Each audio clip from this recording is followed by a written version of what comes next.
This is Indie Business Podcast, Season 2, Episode 2, Women, Wealth, and Wow.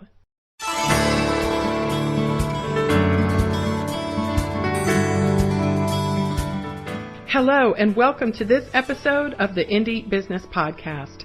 I am your host, mentor, and coach, Donna Maria, the founder and CEO at IndieBusinessNetwork.com. My goal is to help makers and creative entrepreneurs build a solid business foundation, increase your income, and use your business to create the life you love. In this episode, I will introduce you to Lela Barker of Bella Luce and Lucky Break Consulting. Lela is a wife, mom, and serial entrepreneur and a longtime member of the Indie Business Network. After the birth of her 2 children and a divorce that left her practically destitute and living in her mother's basement, Lela happened upon a recipe for sugar scrub that she thought would make the perfect gift for her sister.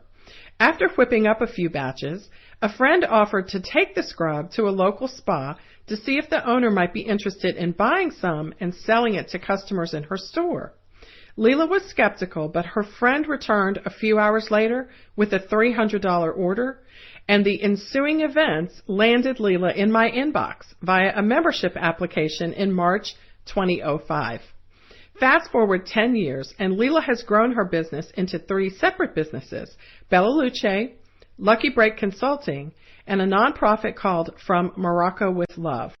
Not only that, she has become my very dear friend, which is why I just had to have her as my guest on this series focusing on women, wealth, and wow. And let me just say that over the years, our relationship has become about so much more than sugar scrub and membership. We have laughed until we choked, and we have cried until we couldn't see straight. We call each other for advice, and we show up unannounced at each other's homes and places of business. We move through life's ups and downs, knowing that no matter what happens, we are sisters for life.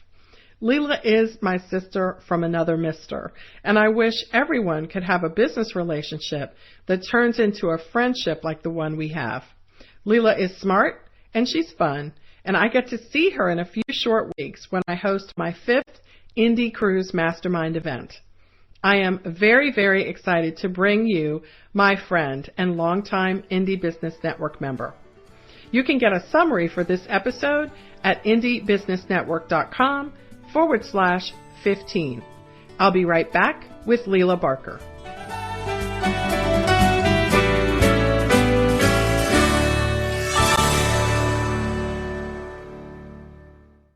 Lela Barker, hello. Where are you speaking to us from today?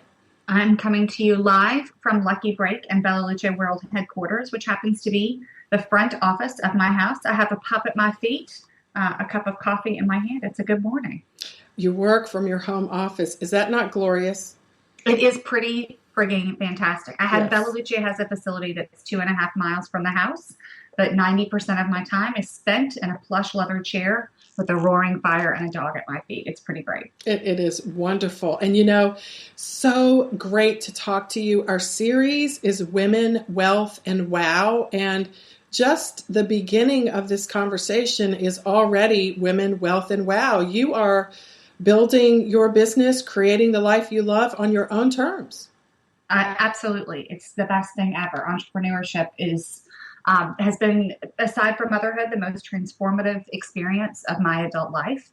And it has allowed me to work, most of the time in my pajamas with a pup at my feet, and sometimes on a beach in the Caribbean with you on Indie Cruise. And I'm still making money while I'm drinking margaritas in Mexico. It's the best thing ever. Oh my gosh. And if everyone in the world could just hear that message and understand the freedom and flexibility that comes with having your own business, I would be able to die happy. So thank you for kicking us off with that empowering picture of your life. So, you are really in so many ways the embodiment of what you just described. And I want you to tell us, you've been in business for a while, I want you to pull back, zoom out a bit, Lela, and tell us what you see for women as we move further into this century where entrepreneurship and business is concerned.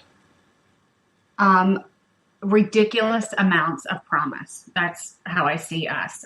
We are in an incredibly unique economic position right now where there are exterior forces which are causing a lot of us to have to sort of reassess our lives and rethink our finances and take control of them in a way that at first may seem very paralyzing because we feel like, there's a lot of gloom and doom out there on the news and a lot feels beyond our control. But one of the blessings, I think, Donna Maria, of us being pushed into that predicament is it causes us to evolve. It forces us to really look at things and seek alternatives. And the beauty of entrepreneurship for me was that I stumbled into it. I studied criminology and sociology in college. Nothing could be more extreme and on the opposite end of the spectrum than sociology and psychology. And so I don't even have a background in this, but through determination and desire and passion and a willingness to work hard and learn, I've been able to create a business that allows me to have a lifestyle that I never would have been able to achieve had I pursued a traditional career path or the career path that I envisioned for myself. And I know that I'm not unique in that position. Through my membership in Indie Business Network, I'm connected to hundreds of women all over the United States and in other countries as well who are pursuing that same type of path for themselves. And through my company, which works with makers and product designers, offering consulting services, I'm able to see the other side of that as well, how many of us are able to pull together, build community, seek out educational opportunities, and take some pretty big leaps of faith to create the life and the business that we love. And Lela, so when you look back over the course of your business career, what do you see as the main catalysts that brought these opportunities about? What you just described, what do you see as the things that really made them happen? Are there external forces that you can point to that have culminated in this way for all of us to be able to have these types of opportunities? Yeah, I think there's a huge need. That we have less stability in our traditional employment than I think we've had at any time in our lifetime. And so I think that causes us to sort of be on our toes and have an antenna up for opportunity.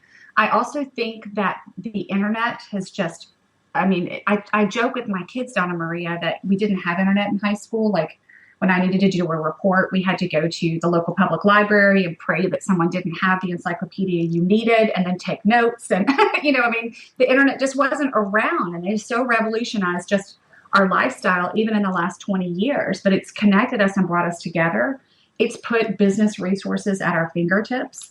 It's allowed us to promote our companies and our messages and our products into the universe in a way that never could have happened 20 years ago. And so I think it's this unique sort of combination, this marriage of a unique need for us to seek out alternative ways of creating stability financially for ourselves and for our families and those that we care about, combined with this wealth of opportunity. And when you put those two things together, that's like taking a match to a puddle of gasoline. It's explosive.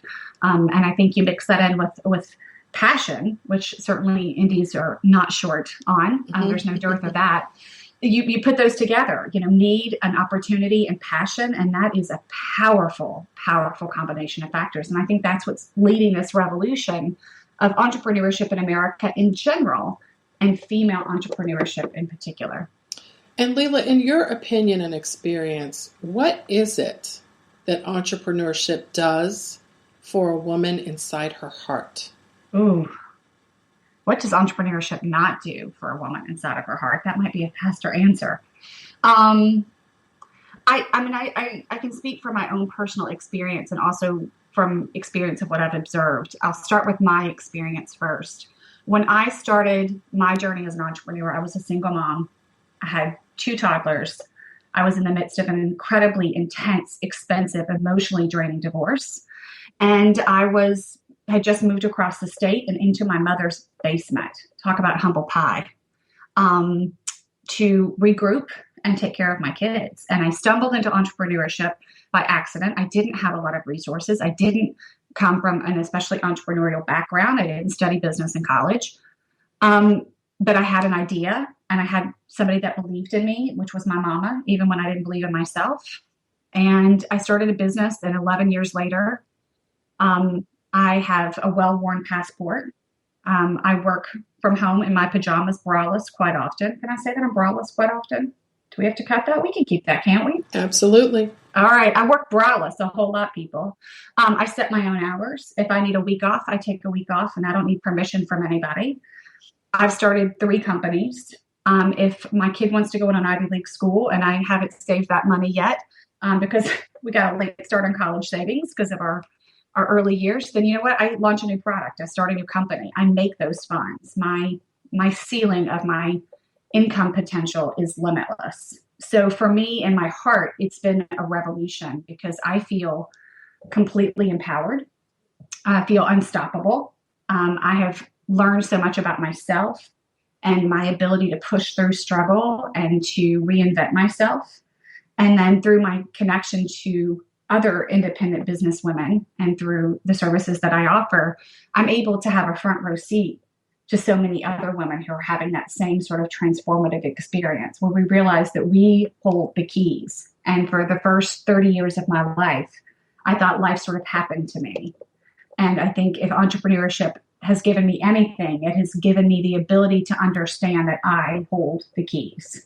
And it has made me realize what an incredibly powerful position I hold in my own life, and given me the confidence to do some pretty crazy things that if you had told 20-year-old Lela that 38-year-old Lela was going to do that, I would not have believed that it was possible. So I think it's a heart-led revolution where we realize that we're incredibly, infinitely powerful people.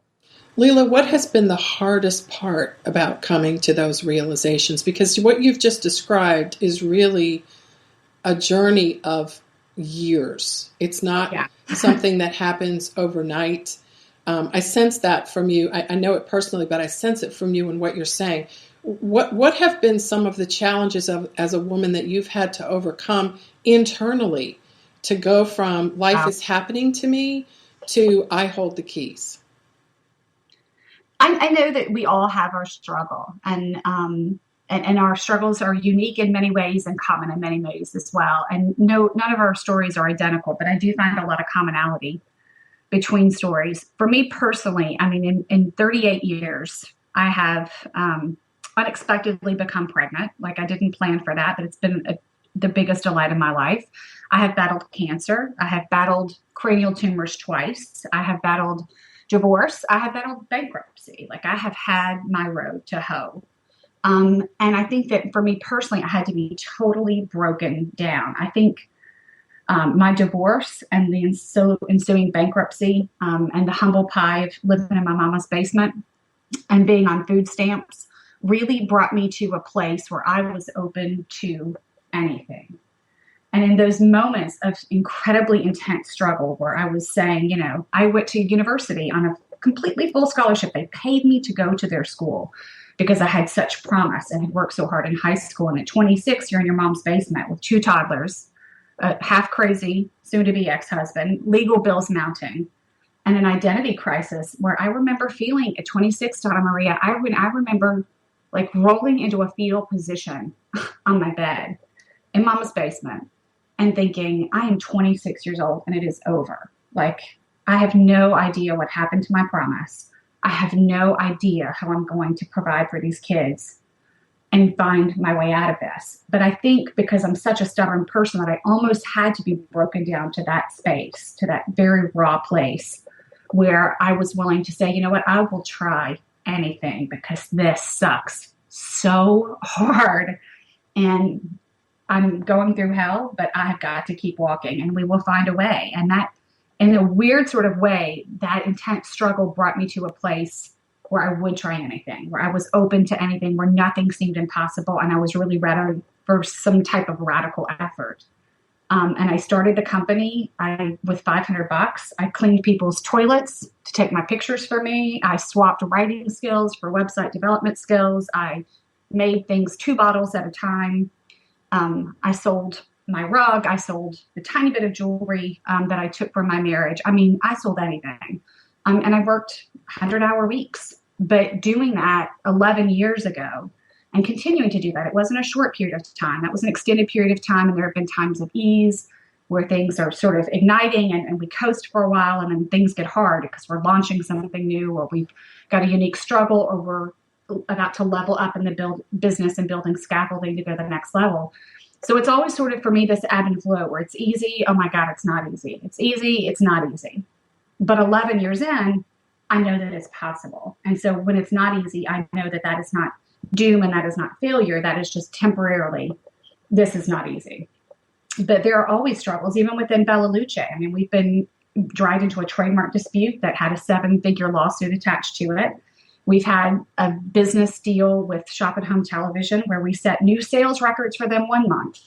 And then the next month they went bankrupt and canceled a huge PO, and I was stuck with hundreds of thousands of dollars in merchandise.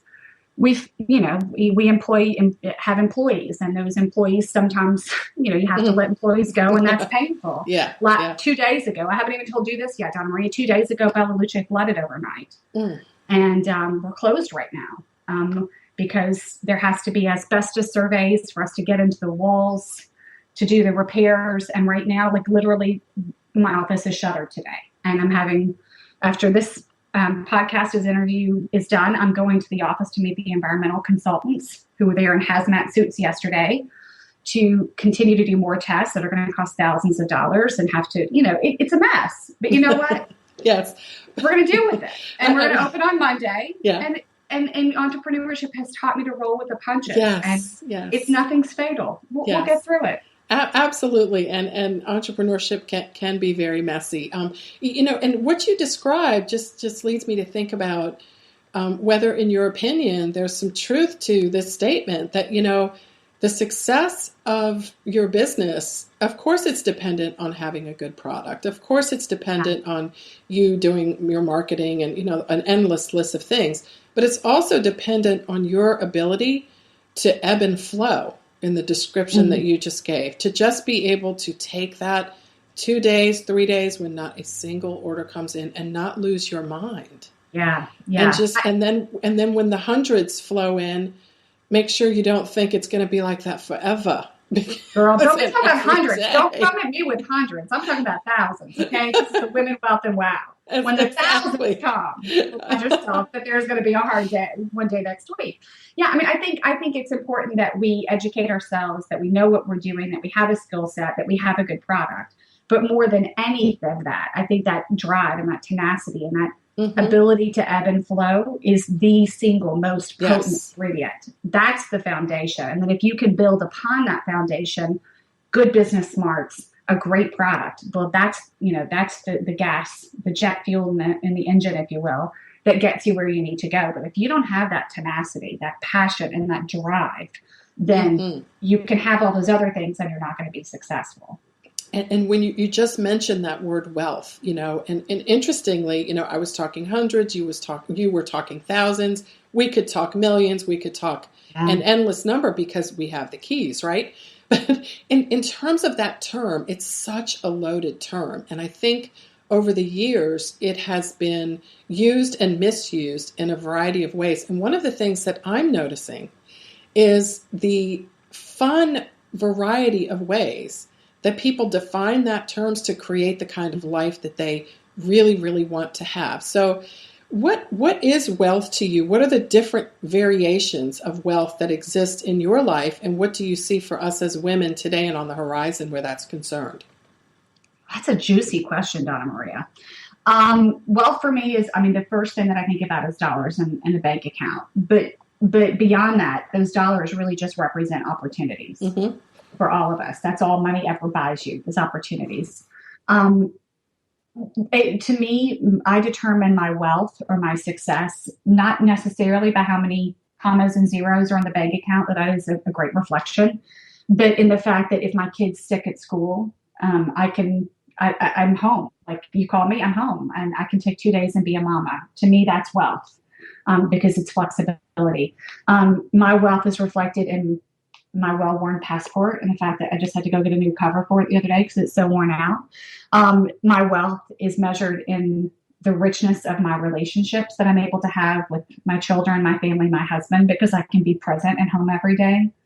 My wealth is measured in huge degree to the power that I talked about earlier.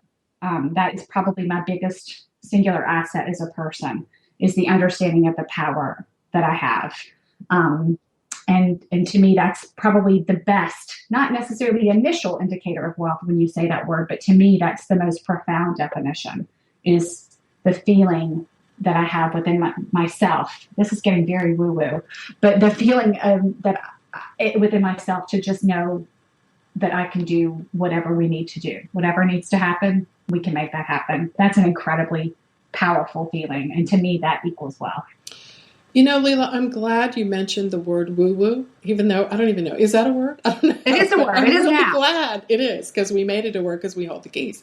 But the idea of using that term, I think, is so important, because I think that a lot of entrepreneurship is about those feelings that are like tangible, but not quite tangible, but you can see them and feel them, but you really can't explain them. And woo-woo is the term that you go to when you go, you know what, it's just there. It's just there. And so I like that you use that term, and I think it's scary for a lot of people. And I think it is. And so is the word power. And that's really where I want to go here. I hear from women a lot, as you do when we talk, you know, that word power, it sounds great and invigorating to several, but to others, it's like, do I want that power? Do I feel that power? Is it okay to have that power? Am I a bitch if I have that power? Well, you know, how do I want to define myself? And is powerful one of the definers that I'm comfortable with? And so I want your thoughts on that, because I think a lot of women struggle with, yes, I want to be successful in my business, but power to me does not always have a positive connotation. So what are your comments on that? And I don't mean to me it doesn't. It does. But I hear people say that. Yeah, and I hear that too. I mean, I definitely think there's a lot of that out there. That makes me so sad for people, though, I have to say. Power is a beautiful blessing. And I hope that one day we will all realize what a powerful blessing it is. I think maybe the genesis of that anxiety, Donna Maria, is that I think once we realize how powerful we are, we have a responsibility to do something with that power. Mm-hmm. I think that's what trips people up, is if we own that I could create any single life that I want. Mm-hmm. If we own that our life is not what happens to us, it's not the divorce, it's not the money problems, it's not the layoff, it's not the illness, that we ultimately are in the driver's seat of what happens to us, then we have a responsibility that sort of is hand in hand, that goes tandem with that says, okay, so if you're not where you want to be, what the hell are you going to do about it? And if you surrender your power to somebody else, then you've allowed somebody else to be both the victor and the scapegoat when things don't go how you want them to go, or where you're not where you want to be. And to admit that you are ultimately powerful is to admit that it's on your shoulders. You know, this is all you, kitten, and for better or for worse. And life isn't always rosy, but when it's not rosy, what the hell are you going to do about it to turn that ship and get it sailing into the waters that you want it to do? And sometimes those are quick turns and quick tweaks. They're things I do because something sucks today to make it not suck tomorrow or next week. And some of that is sort of deep evolutionary change that takes a lot more fuel, a lot more dedication over a much longer period of time. But I didn't go from single mama waiting for her food stamp deposit and crying every night about my kids to an entrepreneur with several businesses and that kind of freedom and flexibility overnight. That's an 11-year journey. And I think we have to be committed to walking through that power and working with it in a long-term sort of scenario. And that's intimidating for people sometimes. It is. And it's interesting that you talk about the evolution and how long it takes. I kind of liken it to, maybe not surprisingly, because we will be on a cruise in a few short weeks. Amen. Like a speedboat, turning around a speedboat versus turning around a cruise ship. And I have seen so many times in my life and in my business where I get to push a button and turn it around, right? Just turn that sucker right around. Other times and I've known in advance, this is going to be a cruise ship turn. And it's going to take a long time. And you know what? I might turn around and not like what I see on the other side. I've got to do this, knowing that it could work beautifully or it just might not. And that is a scary thing. But that is such a part, don't you agree, of what Women, Wealth, and Wow is all about, is building the plane while you're flying it. Absolutely. I mean, I'm still learning on the job every single day. There's still Mm-hmm. things that come across my radar. I'm like, I have no idea what the hell Yes. that is or how I'm going to do Yes. that.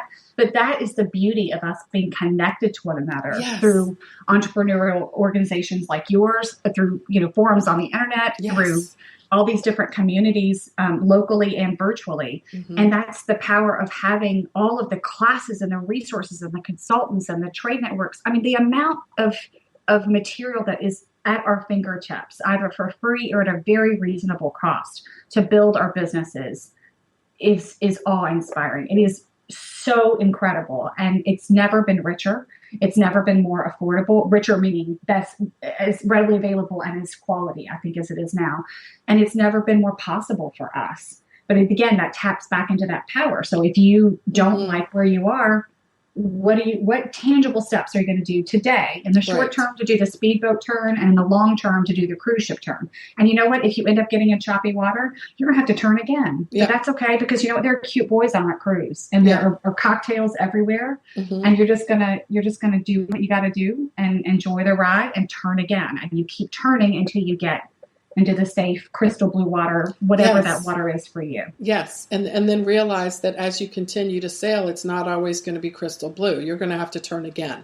Sure. And the joy of that, the person that makes you prepares you for anything in life. Yeah. I mean, the what entrepreneurship makes a woman is so much more than just that business leader. It's a person who can manage their home better. It's a person who can be a better mother, a better daughter, a better spouse, a better friend, a better community leader, a better homeowners association participant. I mean, there's no area that the kind of power that you've described cannot help you make a better contribution to the world. Absolutely. I think it's about bettering ourselves. You know, it's about raising the bar for ourselves personally. Yes. To be able to handle more stress, to be able to operate more efficiently, to be able to prioritize better, to be able to think longer term. Those are skill sets that your business gives you that carry over into all facets of your life, whether it's because you're the homeroom mom or, making the snacks for the soccer team or, whatever, planning the family vacation. Those skill sets that were sort of birthed in my entrepreneurial journey have not been isolated to my entrepreneurial journey. Yes. And I'm such a different person. Yes. And knock on wood, I would like to think a better person than I was 15 years ago before I had started my businesses. My businesses, there's just no clearly defined line between my life and my business. They have merged and melded in ways that are sometimes problematic because I don't ever clock out, like the beauty of working from home is that I don't have to put on a bra, and the curse of working from home is, it's always 3 steps away, right. Right. So there are these weird lines that merge that are sometimes problematic, but it also means that all of it, since there isn't a clearly defined line, all the blessings and the strengths and the skills that I've cultivated in my entrepreneurial life come right over to my family life and my personal life and my relationships in a way that I think has been really profoundly positive for me and the people that I interact with. Yes, and everyone benefits. And, the Industrial Revolution, I think, is what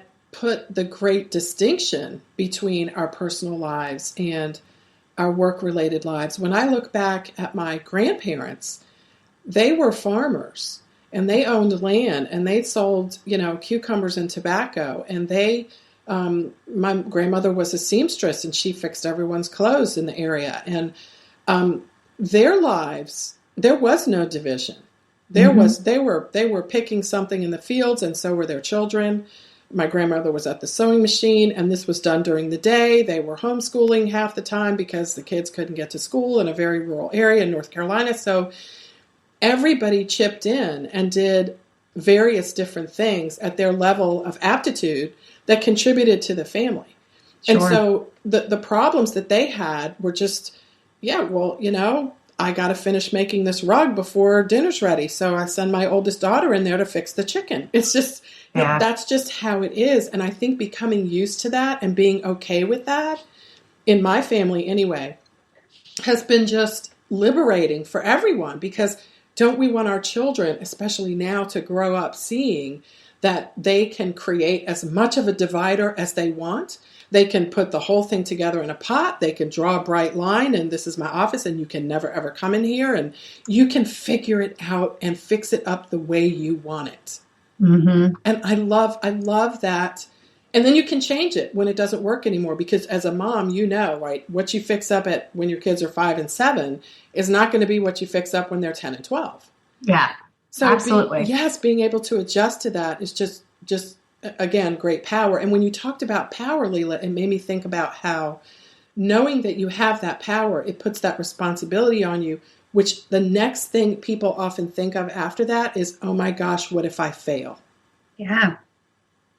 You're going to fail. You're going to fail. Thank you. Okay. Thank you. Okay. Let's just get that out there. Yeah. Yeah. Yeah. I mean, we could have a 4-hour long podcast where all you do is say, Lela Barker, list your failures. And then you are quiet for the next 3 hours and 59 minutes. And I list them off for you. Mm-hmm. I'm deeply attuned to them. They are not all past tense. Some of them are present tense. And I couldn't even venture a guess at what I'll fail at next. And it doesn't matter. None of it matters. Right. And some of those failures are small little missteps that are like, one damn, and I go, okay, and we're off, right. Next. And some of those things are, failures with zeros and a few hours on the therapist's couch. Oh my gosh, and, yes. Yes. A weekend away with my husband to patch up, the attitude that I threw around for those 3 months. I was losing my mind, whatever. Right. But we're going to fail. And I don't ever want to stop failing. Yes. Because failure is the opposite, is the flip side of that coin. Mm-hmm. And if I'm not failing, it also means I'm not flipping the coin anymore. You're and not. I don't ever want to be stagnant. The day that I stop failing is the day that I become the person that I don't want to invite to my own dinner parties. Because I got nothing new going on. Yes. And oh my gosh. To me, that's just part of it. Think about it, Marie. We are in America. Anybody that's listening to this in America, we are born and bred in our DNA entrepreneurs. Our ancestors threw tea over the boat, revolted against an entire government, and went, hell no, we're not having that. I want something completely different for myself. That is in our DNA. When you raise an entire nation of those people, the opportunities are incredible, but that is our lineage, all of us, no matter what our ethnicity is, that is our shared lineage. All of us are here because somebody went, I want more for myself, and I believe I have the power to achieve it, and bucked the system and took a huge risk. And on the days when I'm PO'd because I have men in hazmat suits in my office and no orders are going out, and I'm going to have to pay for, new carpet and new sheetrock, and I'm tired, I remind myself what a tremendous privilege it is to live in a country, because I've traveled all over the world. I've spent a lot of time in places where we don't have, those people don't have that opportunity. Mm-hmm. They can't even conceive of it. On the worst days, I am grateful for my failure, because I live in an area and in a generation, in a time frame, that allows me to fail. And that is a blessing, because the opposite is to not have opportunity. And I will take this over that every day. Just the chance to try. The chance to try is just it is a huge blessing. And the person that it makes of you when you try, whether you fail or whether you succeed or something in between, because oftentimes we get something in between. Sure. It's just so amazing. So, thank you so much for that. And I just have to say, wow, because we're talking about women, wealth, and wow. And, this is just, this is the kind of thing. And honestly, it's one of the reasons why I do this podcast, is because I just get to go, wow, that is an amazing person. And I get to talk to that person using this little microphone in my office.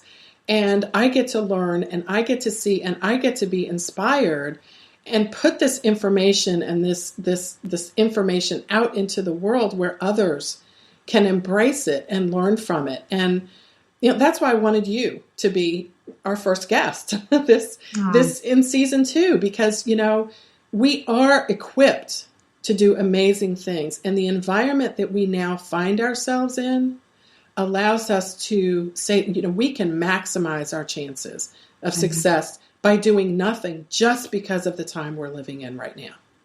What a blessing that is. It is, and it's not going to come again. It's never come before. And what comes after is going to be new variations of it. But we're on the edge of it. We're in the middle. We're in the cusp of it. We are creating it for our children as we go. And that is incredibly exciting to me. Yeah. The power that you and I have to teach our children, that's one of my favorite blessings of entrepreneurship. Yes. is for my oldest, who remembers food stamps. Yes. She remembers that life. My little one, not so much. Yeah. For her to now see mom having a photo shoot, or a reporter coming out from Southern Living to do a story on us, or mom to get on a plane and go somewhere, or mom to be invited to speak somewhere. Yes. The power and what that says to my child is incredible. And especially because I have girls. I know you've got beautiful Vanessa too. What you're showing, Brooks, and in my opinion, if I can single out the girls, the ladies, Miss Vanessa, what you're showing Miss Vanessa is so powerful about how we take care of ourselves, the potential that we have, the responsibility and the power that we have. Yes. It is the greatest thing for my children to be able to see me be an entrepreneur, and not to put down other professions, but I think there's a uniquely rich power in that there is. Nothing else could have offered my children. Yes. And, entrepreneurship extends so far beyond just like the traditional definition too. If you are in a career, a more traditional career, there is an entrepreneurial way of approaching that. If you are in a traditional career and maybe you don't want to do it forever, there is an entrepreneurial way to approach that. And so, gosh, that's a whole other show. And we're going to have this conversation on the cruise many times over. When can I see drink while we have it? What? Yes, of course you can. Can we do it with our toes and stand somewhere sunny while all my family is freezing their chukkas off back home? Yes, and we'll take pictures of it too, so they can all wish they were with us. But I just want to, the one thing that you said that just so inspired me in particular, where the cruise is concerned, because I was able to take my children on this cruise with me, and I was able to explain to them. They've only come once because they have school, but I took them out for the whole week, and I was able to explain to them, this is more than a vacation. This is mommy's business. This is what we do to cultivate relationships. This is what we do. This is what I do to do on earth what I feel I am called to do, and that is to pour into these other entrepreneurs the encouragement, the inspiration, the action steps that they need to be successful. So I was able to tell my children at a very young age in that particular way, while they were sunning themselves and swimming with dolphins, that this is what taking a chance can get for you. Yeah. And that there's nothing like that, as you know. So, and I like to think of my business in many ways as, I love what I do. I truly do. But I also love what I do it for.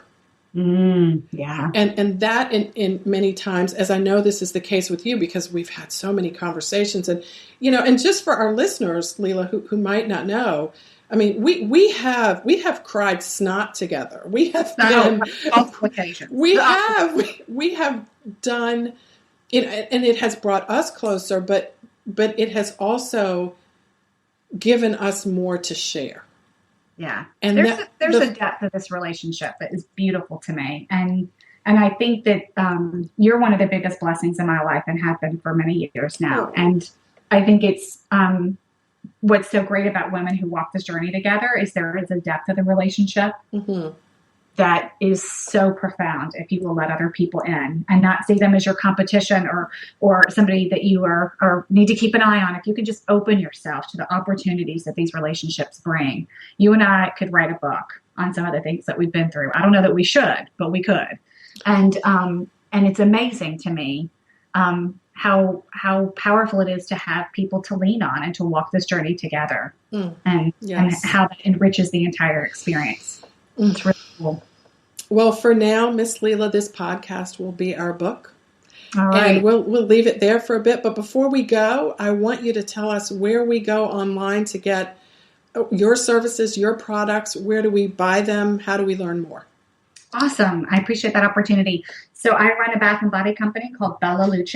You can look us up online at BELLALUCCE.com. We've got beautiful, exotic, eco-conscious products from head to feet and everything in between. And then I also foster emerging brands, creative brands, stationers, jewelers, apothecary brands, fashion designers through Lucky Break Consulting, and that's LUCKYBREAK consulting.com. Good. We will definitely check them both out.